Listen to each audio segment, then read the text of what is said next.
사람들에게 사랑받는 것보다는 두려움의 대상이 되는 편이 훨씬 더 안전하다. 마키아벨리의 군주론에 나오는 한 구절입니다. 마키아벨리는 군주가 도덕이나 미덕보다는 효율성과 냉철한 현실 감각을 가져야 한다고 주장했던 사람이에요. 통치자는 때로는 사자처럼 강력한 힘을, 때로는 여우처럼 교활한 지략을 사용할 것이 요구된다는 거죠. 인간의 역사를 한마디로 정의하면 힘의 논리라고 할 수 있을 겁니다. 인간의 생각은 행복해지고자 하는 욕망과 필요라고 부르는 당위가 만나 논리를 구성하고 행동으로 만들어져 왔습니다. 그래서 우리들의 생각은 억지로 힘을 써서 이루는 방식으로 만들어져 있습니다. 이렇게 얘기하면 복잡하죠? 간단한 예를 들어볼까요?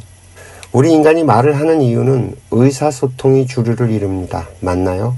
그러나 내 생각을 말한다고는 하지만 그 내 생각 안에는 내가 원하는 것이 내포되어 있을 확률이 99.999%일 거예요. 내 욕망의 에너지가 담겨 있다는 말이죠. 그래서 우리들의 대화는 거의 유혹과 설득이라고 해도 과언이 아닐 겁니다. 그런데 이 유혹과 설득이 힘의 논리로 만들어져 있고, 그래서 사람들에게 반드시 폭력으로 작동될 수 있다는 건 생각해 보신 적이 없을 거예요. 기원전 5세기, 그러니까 지금으로부터 한 2500년 전에 고대 그리스의 역사가 투키디데스가 쓴 펠로폰네소스 전쟁사라는 책이 있어요. 여기에 그런 얘기가 나옵니다. 세상에서 통용되는 기준으로 볼 때 강자는 자신이 원하는 것을 행하고 약자는 자신이 해야 할 것을 견뎌야 한다. 그 당시에 약자였던 멜로스인들이 침략자인 아테네인들에게 정의와 신의를 호소할 때 아테네인들이 한 말이라고 합니다. 설득을 하는 사람은 그만큼 힘이 있기 때문에 자신들이 무슨 짓을 하고 있는지 잘 몰라요. 그러나 설득을 당하는 입장에서는 견뎌야만 할 것들이 됩니다.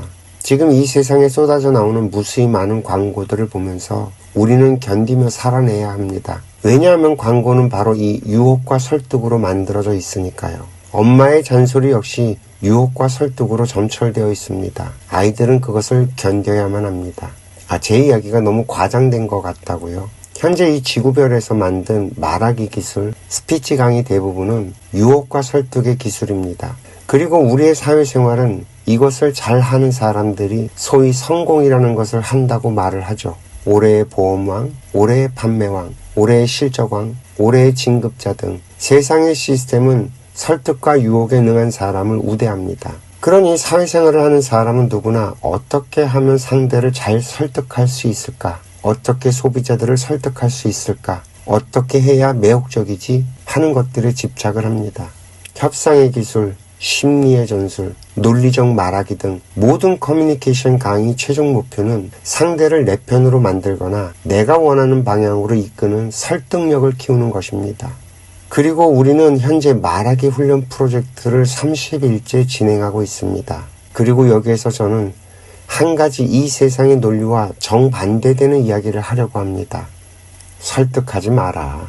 상대방을 설득하려고 하지 마십시오. 이제는 더 이상 이 설득이 먹히지 않을 겁니다. 제가 이렇게 얘기를 해도요, 우리는 쉼없이 상대를 설득해가며 살아갈 겁니다. 괜찮아요. 당장 내가 다른 뾰족한 수가 있는 것도 아니고 남들도 다 하는데 내가 그리 대단한 뭐라고 안 하겠어요? 하세요. 저는 하지 말라는 뜻으로 말씀드리는 게 아닙니다. 단지 설득의 시대가 끝났다는 걸 알려드리고 싶었습니다. 이제는 힘의 논리로 운영하는 시대가 끝났다는 거죠. 저의 이야기가 좀 황당할 거예요. 정말 쟤 뭔 소리야 싶죠. 그런데 우리가 조금만 눈을 들어서 세상을 한번 바라보자고요. 이미 그런 현상들이 곳곳에서 보이고 있습니다. 자식들이 부모 말을 듣나요? 부모들이 자식들의 말을 듣나요? 남편이 아내의 말을 듣습니까?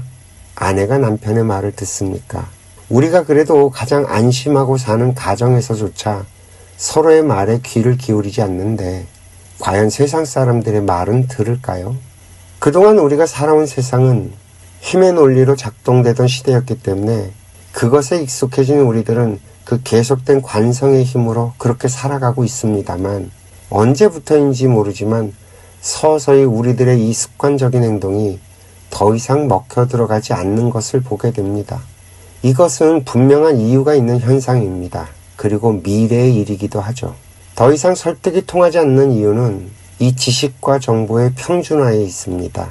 그러니까 인간이 더 이상 새로운 생각을 만들어내지 않은 지 거의 100년의 시간이 흘러갔고요. 지난 100년간 인간이 한 일이라곤 기존에 있던 생각들을 이런저런 방식으로 조합하고 짜집게 하고 하는 일이었어요. 그렇게 만들어진 다양한 조합들도 이제는 한계점에 이른 데다가 인터넷과 AI 기술이 지식과 정보를 무한대에 가깝게 제공하게 되면서 더 이상 이 지식과 정보가 힘을 갖지 못하게 됐습니다. 한 나라의 대통령이 아는 거나 기업의 총수가 아는 거나 집에서 살림살이를 하는 아낙네가 아는 거나 저기 저 탑골공원에서 어슬렁거리는 할아버지가 아는 것들이 대동소이하다는 말입니다. 이 영혼의 에너지의 힘이 비등비등하니까 더 이상 누군가의 말이 먹히지 않게 됩니다. 그래서 앞으로는 설득을 해도 먹히지 않게 될 거라는 말입니다. 유혹조차도 수명이 다해가고 있죠. 그 현상이 가장 먼저 가정에서 벌어지고 있고 점점 사회로 확장되어 가고 있습니다. 그리고 언젠가는 이 사회에 불통의 에너지가 꽉 차게 되는 날이 오겠죠. 이해가 좀 되시겠어요? 설득하지 말라는 제 말의 의미를. 아니 그러면 어떻게 하라고 싶죠. 대화를 하세요가 답입니다. 말을 주고받으며 이야기를 나누세요입니다. 아니 우리는 이미 그렇게 하고 있어요 라고 하실 수도 있어요. 그런데 과연 그럴까요? 우리는 우리들이 나누는 대화를 정말 면밀하게 살펴봐야 할 겁니다. 우리가 만약에 소통이 이루어졌다면 드러나는 현상이 있습니다. 아픈 사람이 사라집니다. 이 한의학의 고전 이론에 불통즉통이라는 게 있어요. 통하지 않으면 아픔이 온다는 뜻이죠. 우리가 서로 소통이 되면 아파지지 않습니다. 그런데 우리 사회에 아프지 않은 사람이 단 한 사람이라도 있는지 모르겠습니다. 저의 견지에서는 단 한 명도 아프지 않은 사람이 없다는 결론이 납니다. 따라서 우리가 나누는 대화는 불통의 방법으로 하고 있다는 거죠. 아 좋다. 그래. 네 말이 맞아. 그럼 어떻게 하면 되는데? 간단합니다. 들으세요. 상대방의 말을 들으세요. 이게 가장 먼저입니다.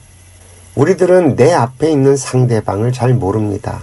내 자식도 잘 모르고 내 남편도 잘 모르고 내 아내도 잘 모릅니다. 잘 모르면서 내뱉는 말은 상대방에게 먹히질 않아요. 그래서 우리들은 일단 상대방을 파악해야 됩니다. 저 사람이 개떡같은 말을 해도 알아들을 만큼 충분하게 들어야 겨우 가능해집니다. 여기에서 다시 한번 중용의 구절이 소환이 되죠. 정성껏 들어야 합니다. 사실 우리들은 그동안 상대방의 말을 흘려 들어왔습니다. 상대방이 주는 에너지를 받아먹질 않았죠. 왜? 내 생각에 빠져서. 간단합니다. 엄마는 할 일이 많아서 아이의 말에 귀를 기울이지 못합니다. 아이가 주는 정보와 에너지를 받아먹지 못하니 내 아이가 어떤 아이인지 알지 못하죠. 아이가 어릴 때는 하는 짓이 뻔해서 아이를 다 안다고 착각하기 쉽죠. 그런데 이때 빼먹은 정보들은 시간이 흐르면서 계속 축적되고 어느 날 아이가 나를 피하기 시작하죠. 영문도 모르고 당하게 됩니다. 이렇게 우리는 오랜 시간을 두고 점점 멀어졌습니다. 그런데 이것도 어찌 보면 너무 자연스러운 현상이고 당연한 일이고 아이도 독립을 해야 하기 때문에 그냥 그렇게 받아들이면 된다고 위안을 삼기는 하지만 문제는 내가 아파지는 데 있는 거죠. 소통이 되지 못하는 나는 점점 골병이 들어갑니다. 자식과도 안 통하고 배우자와도 안 통하고 친구와도 안 통하고 세상 어디 가서 에너지를 주고받을 곳이 없어요. 그리고 속에 할 말들이 뭉쳐서 결국 응어리가 지고 화병이 됩니다.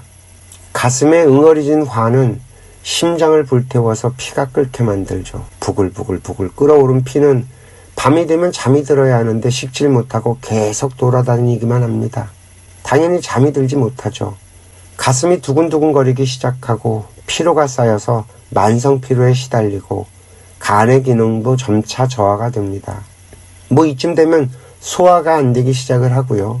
이미 심장과 간장을 넘어서 소화기관으로 침범이 된 거죠. 또 소화불량이 오래되면 이제는 또 가래와 담이 만들어져서 온몸을 돌아다니기 시작합니다. 이것이 현대인들의 질병이 만들어져 가는 기전이에요. 이게 혈압약을 먹게 되고 당뇨병 약을 먹게 되고 말이죠. 늙어서 오는 노화가 아니라 불통이 일으켜 이른 연쇄 반응들입니다. 그런데 병원에 가면 원인은 파악하지도 않고 병을 고친다고 하면서 약만 잔뜩 처방을 합니다. 그러니 병이 고쳐지나요? 이 사회에 만성고질병이 되어버린 지 오래입니다. 이제 저의 진단이 좀 이해가 되세요? 우리들은 소통이 되지 않은 지 오래입니다. 지금은 거의 사망 진단이 오기 직전이고요. 그래서 인생학교에선 이런 제안을 하는 거예요. 상대방이 내 뜻대로 내 맘대로 되길 바라지 말라. 그건 욕심이다. 인간이 다른 욕심은 다 부려도 되는데 딱 하나, 사람 욕심은 부리지 말라. 해도 이루어지지 않는다입니다. 그러니 당연히 설득을 해서 되겠습니까? 설득이 되질 않는다는 거죠. 그럼 이 문제에 대한 해결 방법은 이미 드렸죠. 저희 인생학교 듣기 훈련을 하세요. 100일 동안 생각의 틀을 바꾸는 그 물기를 만드세요. 그렇게 생각의 변화가 일어나면 말을 하는 습관이 조금씩 바뀌게 됩니다. 이 생각이 바뀌어야지 말이 바뀌지, 생각이 변하지 않으면 아무런 일도 일어나지 않는다는 거죠. 그렇게 내가 상대방의 말을 정성스럽게 듣기 시작을 하면 서서히 상대방도 변화가 일어납니다. 일단은 자신의 에너지를 쏟아내게 해줘서 답답함을 풀어주는 것만으로도 상대방은 나에게 안정감을 느끼고 고마움을 느끼고 호감이 생기죠. 그렇게 쏟아내서 빈 공간이 생기면 이제 비로소 내가 하는 말이 들어갈 틈도 생깁니다. 이해가 좀 되세요? 그렇게 내 말이 전달이 될 때 그나마 소통이 시작이 되는 거예요. 내가 먼저 말을 듣지 않으면 소통은 절대 일어나지 않아요. 그리고 저희 인생학계에서 내세우는 말하는 기준이 있잖아요. 말은 하는 사람이 듣는 사람이 이해되게 말을 해야 한다. 잊지 마세요. 내가 하는 말은 상대를 설득하는 게 아니라 상대방이 이해가 돼야 합니다. 이해는 상대방이 하려고 해서 일어나는 게 아니에요. 저절로 일어나요. 어떻게? 내가 하는 말이 상대방에게 도움이 되기 때문에. 딱 이 지점에서 신면현상이 일어나는 거예요. 상대방에게 도움이 되는 말은 알아서 저절로 쏙쏙쏙쏙 들어간다는 거죠. 힘으로 밀어넣는 게 아니라 저절로 쏙 빨려 들어가요. 그래서 대화는 내 이야기를 전달하는 것이 아니라 상대의 말을 듣는 것으로 시작이 되는 겁니다. 아시겠나요? 상대를 아끼는 마음이 상대에게 필요한 말을 저절로 생산해서 상대에게 저절로 전달이 된다고요. 이럴 때 우리가 이야기했던 그 이야기꽃인 대화가 피어납니다. 아이고, 오늘 이야기는 여기까지 하겠습니다. 오늘도 이야기 들어주셔서 감사하고요. 행복하세요.